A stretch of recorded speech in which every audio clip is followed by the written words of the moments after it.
एक समय एक भक्त अपने गुरुजी के पास जाता था और गुरुजी सत्संग में सुनाया करते थे कि मौत विचारी बावड़े तन चाड़ा कर दिया कौन, तन मिट्टी में मिल जाएगा जो आटे में लोन। भक्ति करो भाई परमात्मा तो डर के रहो। तो ऐसे ज्ञान भी सुनाते थे, लेकिन हम परमात्मा के विचारों पर ध्यान 10% ही दे पाते हैं। 90% फिर भी अपनी ही सोच से चलते हैं। तो वो व्यक्ति आता था, गुरुदेव से चर्चा करता था और उसके पास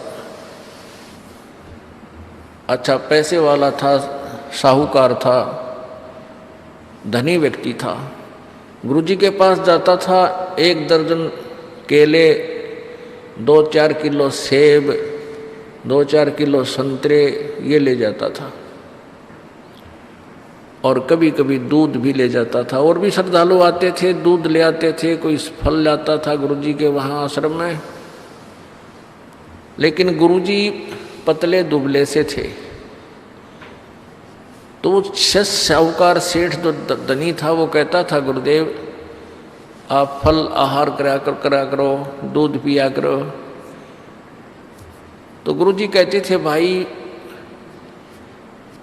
मेरा खाया ना जाता, जिसा खाया जाता बेटा ले लेता हूँ। तो शिष्य ने पूछा, क्या आपको कोई रोग है? गुरुदेव ने कहा, भाई शारीरिक रोग नहीं। आपको कोई चिंता है? कहाँ भाई मेरे को मानसिक चिंता बनी हुई, एक टेंशन रहती है। तो शिष्य ने पूछा उस धनी ने कि क्या टेंशन है महाराज, जिस कारण से आप कुछ खा पी नहीं रहे हो? तो गुरुदेव ने कहा कि बेटा मुझे टेंशन है कि मेरी मृत्यु होएगी। तो शिष्य ने सोचा शायद निकट भविष्य में ही मृत्यु होने वाली होगी। तो कहा कि गुरुदेव आप कब शरीर छोड़ने वाले हो? तो गुरुदेव ने कहा, बेटा अब उस समय गुरुदेव की आयु 40-42 वर्ष की थी। तो गुरुदेव ने कहा कि मेरी मृत्यु 80 वर्ष के उपरांत होएगी। जब मेरी 80 वर्ष की आयु हो जाएगी तब मेरी मृत्यु होगी। 80वें वर्ष में जब मैं होऊंगा उस समय मेरी मृत्यु होगी। और अब वर्तमान में आपकी कितनी आयु है गुरुदेव? गुरुजी ने बताया, भाई मैं 42वें वर्ष में चल रहा हूँ। तो शिष्य कहता है कि ले गुरुजी, नू तो सब नहीं मरना है, आप तो साधु संत हो, आप भी चिंता करते हो, एक दिन तो सब ने मरना है, ये या भी के चिंता मृत्यु की, तो जाना ही है, शरीर तो एक दिन छूटना ही है। लग गया प्रवचन करने। गुरुजी बोला, अच्छा भाई कोई बात ना, हाँ बेटा ऐसा ही है, मृत्यु तो होनी ही है एक दिन, पर क्या करूँ मुझे तो चिंता ज़्यादा ही है। तो उठ कर चलता चलता, साधु संतों को क्या चिंता होती है, मस्त रहा करो, खा पिया करो और दूध रखा, फल रखे। वो दो जब भी आवे, जब ये प्रवचन सुनावे। अब गुरुजी ने सोचा ये रोज दुखी करेगा, इस अकल तो इसमें है नहीं। क्यों हम गुरुजी को सलाह देने लग जाते हैं तो हम गुरुजी बन गए गुरुजी के। तो ये भक्ति मार्ग में फाउल पॉइंट है, क्योंकि गुरुजी जो बोल रहे हैं उसको बालक नहीं सोच सकते। आप बच्चे हो, बुद्धि कमजोर है आपकी। उस संत का एक राजौसी नगरी का राजा शिष्य था, वो बहुत आदर करता था संत का। तो उस राजा से उस संत ने कहा कि आप उस एक सेठ है आपके ईसा बाजार में, यो नाम है उसका, उसको आप किसी केस में झूठा केस बना के और सज़ा सुना दो, लेकिन मारना नहीं है उसको, केवल एक लीला है या मैं कहूँ ऐसे करता रहे। तो उस सेठ ने, उस राजा ने उस सेठ को पकड़ लिया, 302 में यानी सजाए मौत सुना दी कि तूने एक आदमी की हत्या की है। और वो सेठ नट रोवर बेगन करे पर को ना सुने, उसको 300 यानी सजाए मौत सुना दी। पहले मौत, हत्या के बदले सजाए मौत होती थी। और 1 महीने का समय धर दिया 14 का चतुर्दशी, यानी किसी महीने की जो है ना चतुर्दशी को रख दिया, उस चतुर्दशी को इसको सूली तोड़ा जाएगा, फांसी। और गुरुजी ने ये कहा था कि जब इसको कहीं बंद करो कोठड़ी में, कैद में इसको रखो, तो इसके पास दूध के पात्र भरे हों, 5-4 किलो दूध रखा रहे, और सेब संतरे काजू किशमिश बहुत संख्या में इसके पास होने चाहिए। तो राजा ने अपने गुरुदेव के आदेश अनुसार जिस कोठड़ी में, जिस कैद में, जिस अलग से कमरे में उसको बंद कर रखा था, उसमें दूध और सेब संतरे नारे नारे अलग अलग टोकरियाँ में रखे, रोज़ ताजे बदल दें। जब रह लिए 4 दिन उस 14 के, अबू लाला जी अच्छा मोटा तगड़ा सेठ थी, सूख के कति अस्थि पिंजर हो गया उसका। अब वो गुरुजी गए उस जेल में, वो कोठड़ियाँ बनी हुई थी लाइन में, आगे लोहे के सरिया के वो लगे हुए थे गेट। महाराज जी जा रहे हैं, उस सेठ ने पता लग गया कि तो गुरुजी गए।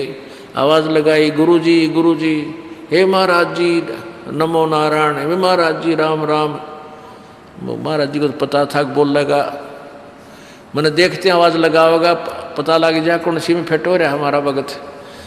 तो उसने गुरुजी ने ऐसे करके देखा, रहा कौन है भाई, कि कौन है जो मुझे याद कर रहा है, बोल रहा है। कहने लगा जी मैं वो आपका भगत है, फलाना राम है।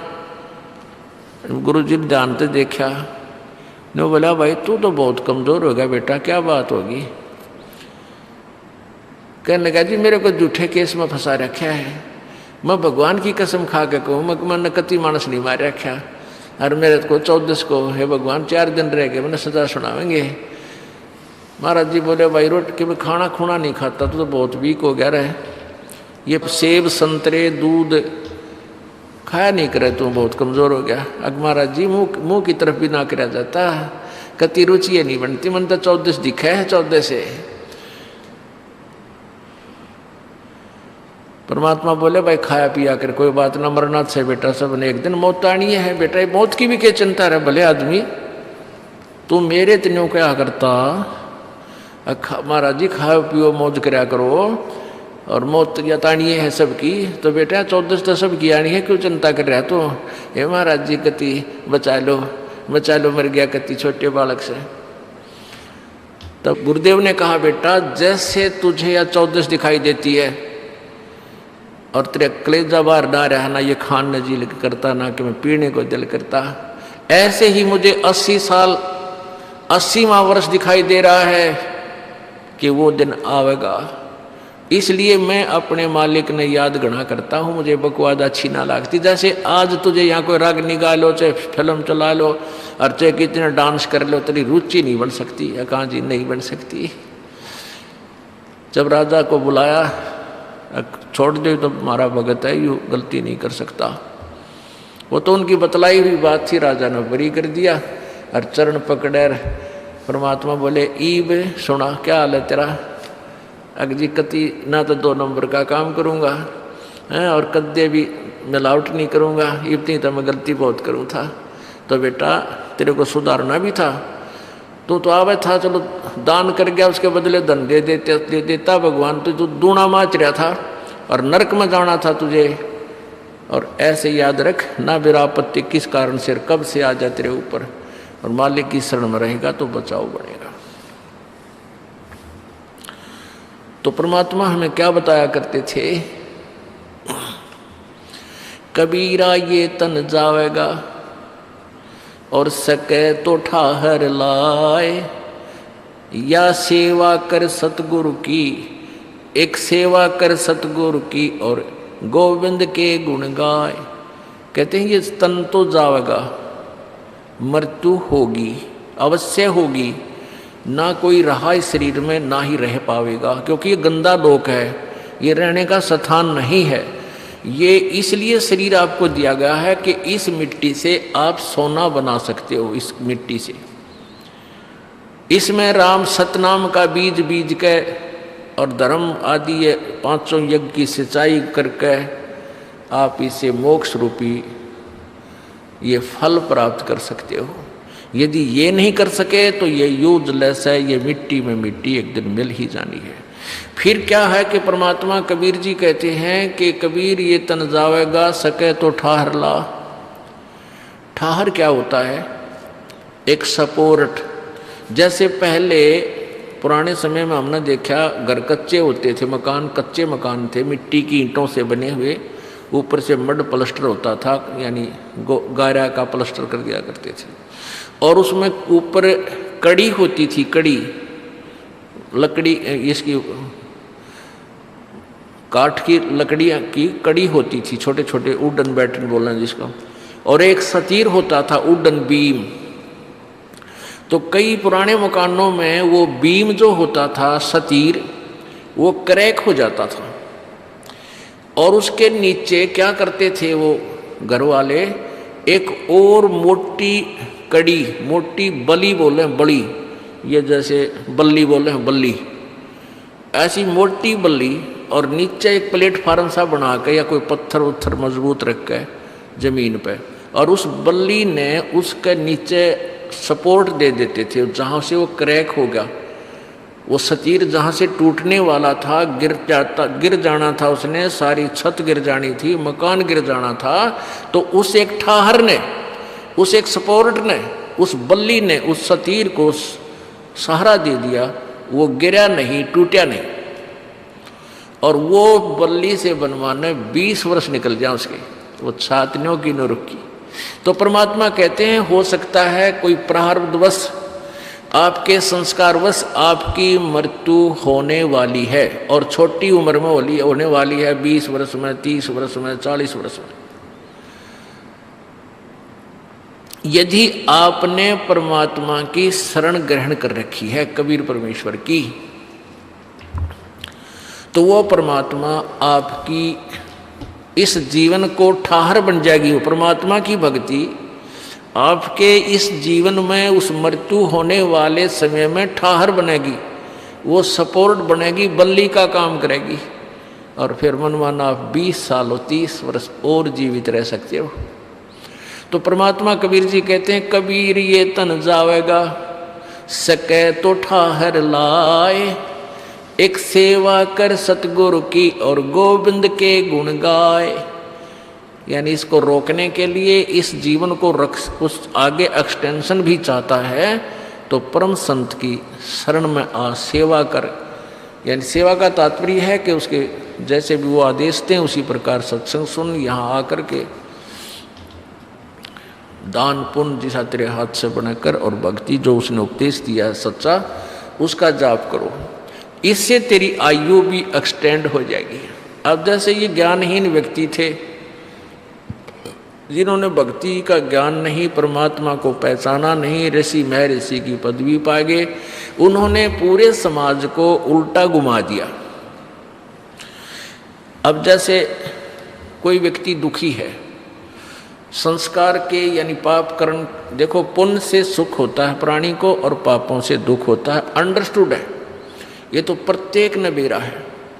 जो आदमी घना दुखी हो जाता है तो अपने आप कहता है बुद्धिमान व्यक्ति कि भाई मैंने पिछले जन्म में घने पाप कर रखे, मैंने पिछले जन्मों में घने दोष कर रखे, अपराध कर रखे, आज मेरे ऊपर आपत्ति पर आपत्ति आ रही है, मेरा राम रूस गया। और जिसके सब सुख हैं, अच्छी व्यवस्था है, बच्चे भी ठीक हैं, पूरी संतान संपत्ति है, तो आम व्यक्ति भी नो क्या करें, भाई ये तो घना पुण्यकर्मी प्राणी है, यानी घने अच्छे कर्म कर रहा है पिछले जन्म। दनाना गांव के पास एक चिड़ी चांदी गांव है, 2 गांव है, चिड़ी और चांदी, वो वैसे वेल नोन दोनों गांव से जाने जाते हैं नामों से, लेकिन चांदी अलग गांव है। उसमें ज्यादातर मुसलमान थे, तो मुसलमान पाकिस्तान जा रहे थे, तो मुसलमान तो चले गए, वो 2-3 दिन घरों में रहे थे, अपनी सुरक्षा करके चारों तरफ लठलेले खड़े रहे, कोई मार ना दे आके, घर से बाहर नहीं निकले। तो उन्होंने टट्टी पेशाब जो करे थे, वो एक जो टीन था घी का, घी डाला करते उसमें, वो टट्टी पेशाब उसमें डाल गए सारा, और उसका लॉक ला दिया, और चलते समय वो निकल गए, वो तो चले गए जैसे तैसे। फिर आसपास के गांवों के लोग गए उसमें बचे हुए सामान को लूटने के लिए। एक दनाने गांव का भी एक व्यक्ति नए जूते पहन के और चला। उसका पिताजी कहने लगा, कहाँ चला तू? 17, 18, 20 साल का उम्र का था वो। कहने लगा, बाबू पिताजी बोल रहे ना माल लूट के लाऊंगा। वो चांदी गांव में चला गया।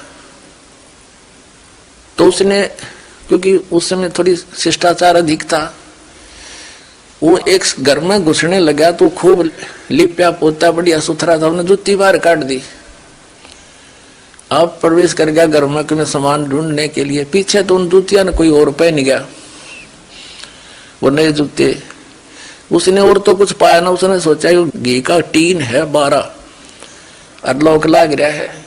उन्हें उठाया, फट दे सिर पर दरिया और चल दिया पैदल। और 7-8 किलोमीटर है वहां से, चांदी गांव दनाना से। वो 7-8 किलोमीटर पहुंचा, इतने सूर्योदय होने वाला हो गया। उसका पिताजी उसने गली में बैठा पाया द्वार के सामने। जूते कहाँ तेरे? रुक गया जब उसके पिता ने कहा था जूती ना खोइए, क्योंकि उसमें बड़ा गरीब समय था, जूते मुश्किल से बना करते। तो पिताजी ने जूतियां की चिंता थी, तेरी जूती कहाँ है? ने बोला बोल रहा ना जूती तो गई सो गई, माल ले रहा हूं आजा। उन्हें भीतर जाके और कोठे में खोला, साड़ में रख दिया। बोला जा बाबू दिखाऊंगा। पिताजी वो तोड़ा तुला तोड़ा, देखा उसमें गोबर गंद बड़ा टट्टी पेशाब मारे। उसका बाबू ने मारे उसके दुआ चढ़े, दुष्ट यू के ले आ गए तू। अब उसने कोई गली में गिर देना, बार बार ना के कौन डालने दे, उन्हें ठा के सिर पे 2 किलोमीटर और डाल का बड़ी में जाके उन्हें गिरना मुश्किल हो गया, घर तो उठाना मुश्किल हो गया। तो यो सत्यार्थ प्रकाश वो चांदी वाला घी का 12 था। हरियाचार्य सिर पर ठाए अंडे थे।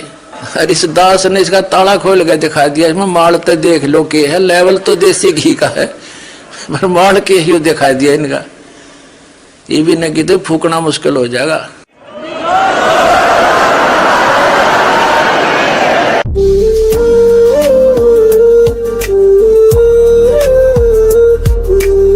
बोलो सतगुरुदेव की जय हो। परमात्मा कहते तुमने उस दरगाह का मैल नहीं देखा, धर्मराज के तिल तिल का लेखा, एक एक पाई का हिसाब आपने चुकाना पड़ता है। और इस जैसे भी अभी आपको बताया कि पहले इस अज्ञानता में आपने कितनी गलती कर दी और कितने अपराध बन गए। कसाई तक का भी उदाहरण दे रखा है कि सदना नाम का कसाई था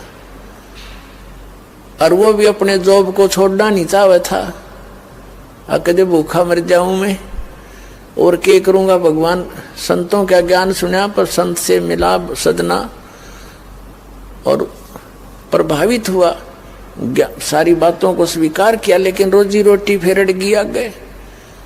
संत परमात्मा स्वयं आते हैं साधु रूप बना के अपनी प्यारी आत्माओं को सतमार्ग बताते हैं।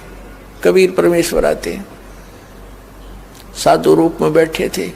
तो सदना कसाई ने सत्संग सुना, परमेश्वर जो संत रूप में आए हुए थे कबीर जी, बड़ा प्रभावित हुआ, अपने कर्मों की तरफ झांका और कहा भगवान मैंने तो नाश कर दिया, क्या मेरा भी उद्धार हो सके गुरुदेव, हे महात्मा जी। तब संत ने कहा, संत रूप में परमात्मा विराजमान थे, कहने लगे भाई आगे पाप करो ना और पिछले माफ हो जाएंगे इस भक्ति साधन से, मैं बताऊंगा ऐसे जी को कर बात बनेगी। और तो कोई साधन नहीं रोजी रोटी का। परमात्मा संत जी ने कहा, परमात्मा संत रूप में बैठे थे, बेटा पेट में भगवान न पाला तू, जब कौन रोटी लेकर जाया करता तेरी, कौन पहुंचाता था। और माँ के गर्भ से बाहर आते ही माँ के सतन में दूध दे दिया, उससे पहले दूध नहीं था, तो क्या अब वो तेरी संभाल नहीं करेगा। लेकिन ये तो एक हमने औपचारिकता सी बातें लगती हैं, क्योंकि हम दूसरे रंग में रंगे हुए। कहने लगा जी मेरा तो काम ना चले, बालक भूखे मर जाएंगे, मेरा तो और कोई काम नहीं, मैं तो नौकर हूं एक कसाई का और मन्नत यू काम करना पड़ेगा। तो परमात्मा ने सोची भाई ये तो सारे बांध रखे काल ने। कहा परमात्मा ने कहा बेटा इसने छोड़ दे तू। तो सदना कसाई कहने लगा महाराज ये कुकर छोड़ो भूखे मर जाएंगे। बालक नाम लेना चाहे उठे नहीं, मेरा उद्धार कर दो गुरुदेव, उद्धार कर दो। मैं तो कति नरक में गया। परमात्मा बोले भाई नो दोनों बात क्यों करोगी मेरे। फिर परमेश्वर ने सोचा चल भाई चाकस होती है इसकी तो बहुत जबरदस्त इच्छा भगवान में। तो मालिक ने कहा ठीक है बेटा तू नो करिए, एक अपना लिमिट बना ले कि इससे ज्यादा नहीं बकरे काटेगा, जितनी तू ज्यादा से ज्यादा बना ले पर रही है वचन पे। अब सदना बोला जी ठीक है। उसने सोचा रोज के 5-4 काटने पड़े हैं, हम बेईमान से कहने लगा अब जी 100 तो ज्यादा नहीं काटूंगा डेली। परमात्मा बोले अच्छा भाई जाते ठीक है बेटा देख रही है वचन पे, अकजी पक्का हूं मैं वचन का। चला गया। अब क्या हुआ कि उस शहर में राजा की लड़की का ब्याह हो गया, बारात आ गई और उसमें बकरे दारू चल रहे। मुसलमान बादशाह था, मतलब मांस तो आम खाते ही हैं, दारू शराब तो नहीं होगी खैर। अब उसके सदना के मालिक ने आदेश दिया कि सदना बड़ा ऑर्डर आ गया उससे, और भाई ला दिए बकरे ला कर रख दिए 20। अब 20 काट दिए सदना ने। फिर डिमांड आ गई 20 की और कहने का भाव ये है कि 100 के 100 बकरे कट गए। और सदना ने सोचा हे भगवान कति पूरी बात बनी, हे भगवान आपने प्रण भी आपने रखा, मेरी तो प्रतिज्ञा भी आपने रखी। मांझ दो के हथियार धर दिए, अकरेगी इज्जत आजत कति नाश हो गया था। इतने में परमात्मा ने क्या एक बहुत बड़े व्यापारी का रूप बना के पहुंच गया सदना के मालिक के पास और कहा भाई मैंने ऐसे ऐसे कांटेक्ट करना, एग्रीमेंट करना तेरे से, रोज के 20, 30, 50 बकरे चाहिएंगे और मैं ऐसे आगे सप्लाई किया करता हूं। तो बड़ा खुश हो गया वो सदना का मालिक कसाई, कहने लगा भाई ठीक है। और वो बोला जी बाकी एग्रीमेंट कराएंगे सवेरे, तो मैं थक रहा हूँ, भूख लाग रही है कि मैं खाना खिलाओ और बढ़िया बढ़िया स्वस्थ बकरे का मांस बनवाना। अब कसाई ने आदर किया नौकर के, सदना इधर आ। अब वो सदन कसाई आ गया, खां जी कि एक बकरा काट फटाफट। और बड़ा व्यापारी आया है, बड़ा एग्रीमेंट हो गया है, वो होगा बड़ी बढ़िया अच्छा। और भोजन तैयार करा, भेज रसोई में। अब सदना के तात पैर फूल गए, क्या वाह बात बिगड़ गई भाई, तो ना बनी बात, आज तो प्रतिज्ञा भंग होगी। अब उसने सोचा कि जब बकरा ना काटूंगा तो यो मालिक नौकरी तो निकाल लेगा, और जब बकरा काट दिया तो वचन भंग हो गया, मेरी तो बात बिगड़ गई दोनों तरफ से।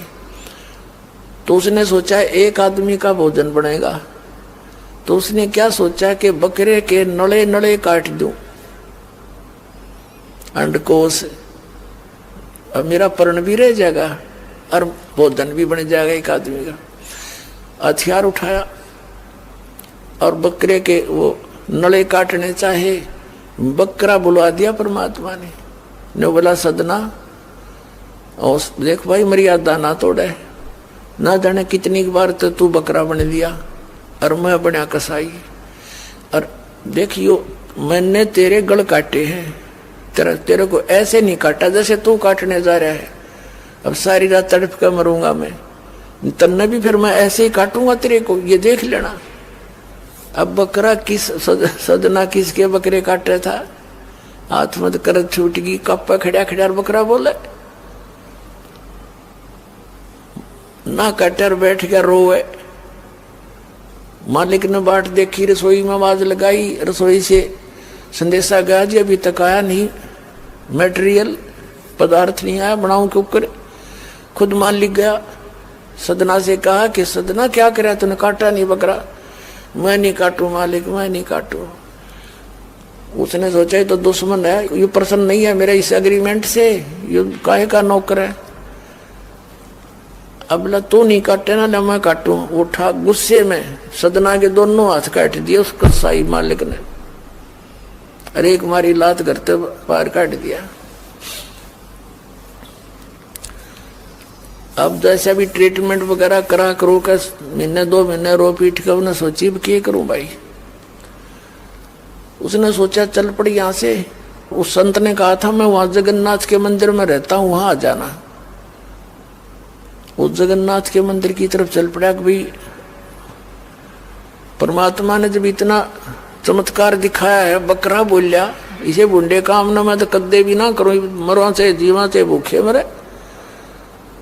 आदमी की कही तो ना जच्चे पर वह तो सच्ची होगी, सामने तो जुल्म हो गया। यूं तो बहुत बुरा जो है ना एक रूटीन है, यू नहीं करें भाई कति भी। संत साची के थे वो उस दिन जच्ची उसके उस गुरुदेव के पास समाधान के लिए चल पड़ा। देख कहाँ तक बिजली गिरती है इस बुंडे कर्मों से, कैसे फिर जो मालिक परम संत की शरण में आ जा रक्षा कैसे होती है। अब वो चला जा रहा था। पहले सरपंच नहीं होते थे, नंबरदार होली सोली होता था गांव का, और 5-4 गांवों में से एक गांव वाले व्यक्ति नंबरदार को कोई विशेष और पावर दे देता था राजा, जिस वो दंडित भी कर सकता था। रास्ते में जा रहा था, नंबरदार के घर पे रुक गया और कहा जी मैं रात न रुकूंगा, मैंने आगे यात्रा पे जाना है, जगन्नाथ में जा रहा हूं। तो पहले धार्मिक वैसे तो आम व्यक्ति की बहुत इज्जत करता थे, अतिथि की। नंबरदार ने सदना को रोक लिया, रुक जा भाई, भाई रोटी खाइए, अलग से व्यवस्था कर दी, खाना खुना खा ठाठ तरह। अब क्या हुआ कि उस नंबरदार की पत्नी जो थी वो बैड कैरेक्टर थी, उसने सदना के साथ दुर्व्यवहार करने की चेष्टा की। वह रोने लग गया, माई मैं तो महा दुखी व्यक्ति हूँ, रात काटनी है, काटन दे तो काट दे, न मैं भी चला जाऊंगा। तो उसने फिर शोर मचा दिया, अपनी बेइज्जती समझ के लोग इकट्ठे हो गए, अक्यों मेरी इज्जत का गाक बने था, पकड़ लिया और वहीं उस शहर के अंदर, साथ में ही शहर था, वहां ले गए। राजा था, वहां का नवाब था, उसके सामने उसको पेश किया गया, उसको सजा सुना दी कि इसको मीनार में चिन दो, भुगत कर मरे। इसको कितना नंबरदार ने इसको इज्जत से रखा और इसने धोखा किया, उसी के साथ पत्नी के साथ दुर्व्यवहार करने की चेष्टा की। और उसकी पत्नी ने गवाही दे दी, जी मेरे ऐसे ऐसे सतन पकड़ दिए इसने। अब मीनार के अंदर खड़ा करके मीनार चढ़वा दिया, बंद कर दिया। अकाब मर जाएगा चिल्ला चिल्ला के, रो पीट के। तब सदना ने अर्ज करी है, गुरुदेव मैं तो पापी आत्मा था, मुझे तो चाहे इससे बदतर मौत मार दो, लेकिन मुझे ये भगत कहे थे कि मंदिर में जावे ढेड इसे इसके गुरु होंगे, और ऐसा करता था ऐसा करता था। दाता आपके नाम पर बट्टा लग गया, तो मैं तो नीच था, चाहे इससे भी बुरी मौत मार देते। दाता इस भक्ति की इज्जत रखियो मेरे मालिक। इतना ही कहा था, वो सारा मीनार फट गया और ईंटें उन सरपंच के सर में लगी, उसकी पत्नी के दोनों सतन कट के वहीं गिर गए, खून चल पड़ा। और जिन्होंने ये संदेश सुनाया था, अन्याय का फैसला सुनाया था, उनके सिर में ईंट लगी जा जाके। और देखा इतना आवाज हुई, आसपास सब भागे आए, देखने आए, और सदना के दोनों हाथ पूरे हो गए, कटे हुए नहीं रहे। बोलो सतगुरुदेव।